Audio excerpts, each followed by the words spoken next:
Hello, Falcons. I am back with Bob by Wendy Mass and Rebecca Stead. And I'm going to read chapter 11, and it is told from Livy's point of view. You didn't? I ask Sarah. She shakes her head. I wanted to see you, and I kind of wanted to see if you still had Violet and Abigail. Who? Sarah points to the other side of the bed where there are two dolls sitting up on the bedside table. I haven't even really looked at them before. I think those are my mom's old dolls, I say, and I get this pang. My brain still hasn't forgotten about trying to sleep here without Mom in the house tonight. Sarah nods. You were Violet, and I was Abigail. Really? Did we play with dolls last time? That's hilarious. Why hilarious? Oh, not hilarious. I just mean, I haven't touched a doll in like 3 years. I like dolls, Sarah says sometimes. Really? But I'm what? You just seem kind of grown up. You sort of have a job even. Not sort of. I do have a job, Sarah says, every Friday night and every Sunday afternoon at Mom's restaurant. It's fun when I'm in the mood, which is definitely not every Friday night and Sunday afternoon. So they make you? It's not like that. We all help out, do what we can. Even Danny does stuff to help. What can he do? He's only 7, right? He's pretty good at setting the tables before the restaurant opens. He knows where everything goes. Sarah glances at Mom's dolls again and says, Confession, I come over here sometimes. Why? She shrugs. To talk to your gran, to look at your mom's books, she smiles, and to get away from Danny. I know you always wanted to be a big sister, but trust me, it can be annoying. I always wanted to be a big sister? And now you are one, which is cool. I know your baby sister can't do much yet, but soon she'll follow you everywhere. Everywhere? Even to the bathroom? Sarah nods, then makes a face. Everywhere. So sometimes I used to come over here and pretend this was my room and my bed and my books and your dolls.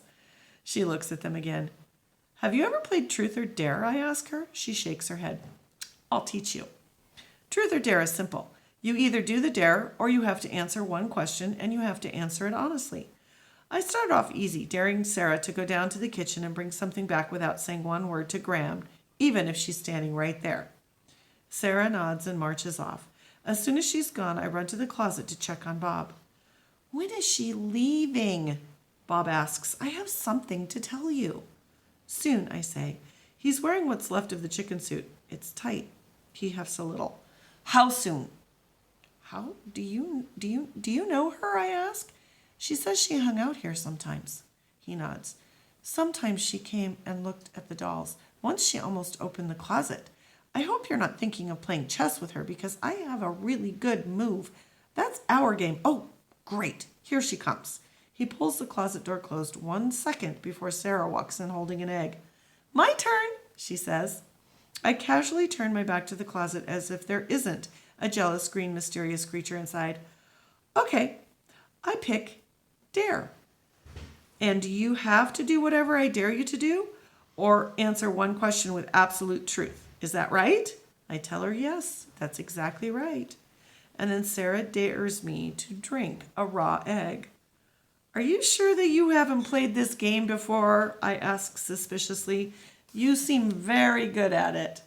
Because this is exactly the kind of dare I would come up with if I really wanted to make someone choose truth.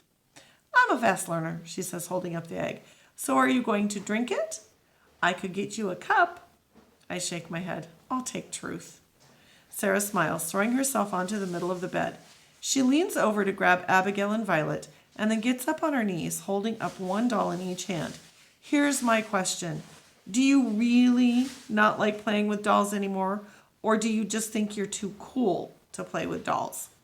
She kind of sticks her hip out when she says cool, but she's still smiling, and suddenly I really like Sarah. I walk over and say, which one is Violet again? She waggles the one wearing the blue dress. I take it from her and push Violet's black yarn hair out of her cloth face. Her dress is nice, actually. It's got puff sleeves and a shiny purple sash. Oh, okay, fine, I say. Dolls are sort of fun. I knew it! Sarah hugs Abigail to her chest and says, "Let's forget truth or dare. Let's have a dance party with Abigail and Violet." She hops off the bed and presses play on the tape recorder, which is still lying on the floor, and our screechy 5-year-old voices start spilling it out of it again. She grabs Abigail's hands and starts dancing her around at the foot of the bed, looking totally ridiculous. So I hold Violet's tiny little hands and start doing the tango. It's this crazy old dance my dad showed me once. When the horrible singing finally stops, we fall down on the rug, breathing hard. It's kind of great. I wonder if Sarah might be the kind of friend I can talk to. At home, some of my friends are like that, but not all of them. I thought Maya was like that until she told Audrey how my dad had come to pick me up because I was too scared to sleep over. There's a clicking sound from the tape recorder, which I guess we left running, and then I hear my voice alone saying, "This is the story for when you're lonely, Bob. It's called, The Cow and the Pig. One day, a dog named Tucker was walking down the road. I slam my hand down on top of it, hitting all the buttons at once, and my voice stops. That was so cute, Sarah says. A story about a dog called The Cow and the Pig? Yeah, I say, funny. Who's Bob? She asks, sticking a cookie in her mouth. You asked about him before. There's no Bob around here. When I can't think of what to say, she says, maybe Bob was your invisible friend. I had an invisible friend? She flops back on the rugs and says, sure, we both did. Mine was called Philippa. I hear a little noise from inside the closet behind me and quickly move my foot so it might seem like I just kicked the door by accident. You remember a lot about when I was here before, I tell Sarah. Well, we don't get a lot of visitors. Hey, speaking of your invisible friend, have you dug up your time capsule yet? My what? Your time capsule. That's what you called it. You said you were going to bury it before you went back home. This feels important. Do you happen to remember where I buried it? She smiles. Sorry, I can't remember things I never knew. You said it was for your invisible friend. Maybe you should ask him. And then she laughs. Falcons, that is the end of chapter 11, and I will be back tomorrow with chapter 12, which will be from Bob's point of view. I'm kind of curious to see if she figures out where she buried her time capsule. I hope you all have a nice evening. Until the next time.